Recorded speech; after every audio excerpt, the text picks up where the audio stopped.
I booked this week off to make a pilgrimage, to walk light and with intention, knowing the route would not be an escape, but a change of sky, of pace and new faces, fellow pilgrims to share stories with. I've been learning that good company makes steep slopes less daunting. But every travel plan was thwarted by quarantine and lockdown, and so I found the closest path to me. Made some cheese sandwiches, looked vaguely at some maps, and on Sunday caught a train and a bus to Cocking, north of Chichester, about halfway along the South Downs Way. It rained all day.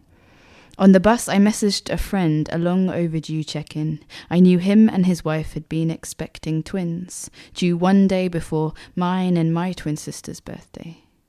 He told me they had now arrived, but only one alive. And they'd known for weeks, carried them both for weeks. Hope and heartbreak curled beneath a mother's heart. They will bury the one they called beloved. And then it was raining on the front seat of the top deck too. I say I will carry them in my heart as I walk. A bittersweet season, my friend called it.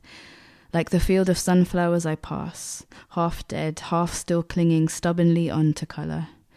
Like beautiful views half obscured by low-lying clouds. But bittersweet is not a half-half thing, not a black and white thing. It's all the grief and all the gladness. I listen to music and remember a gig in February. Grin to think of the adrenaline, sweat and soul-satisfying rhythms.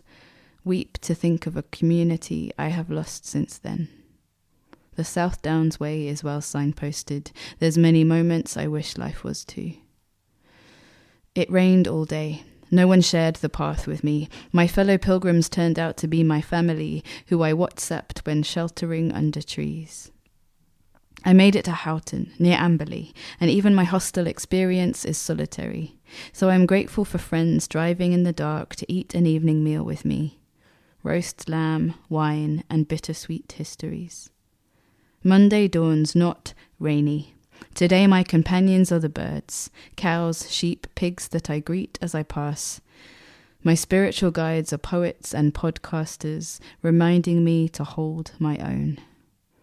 I lean against a tree atop Chanctonbury. To eat my lunch, drink in the vistas, this is why I walk. To discover what's around the corner. To delight in shifting skies, cloud shadows skip across emerald carpets, keeping me going, as I realize today's distance is nearly double yesterday's. My feet ache, my calves ache, my hip aches, my shoulders ache. I lie on a bench, I lie on the grass by the river, drift in and out of afternoon snooze.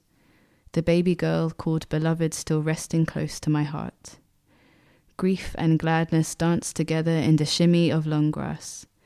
More memories flit in and out, some sticking like the mud, some harsh as seagull cries, some soft as the surface of the Ada, and I want to bury myself in the water, but I'm not sure I'd make it out again. So I walk on, one step at a time. That is all we can ever do. Over bridges, past the rope tackle, past pubs and places I have lived and loved. This pilgrim doesn't end up in a cathedral or shrine or another sacred space. I still walk alone, but I'm returning to one of the few places I've ever felt at home. And home, I think, is a holy place.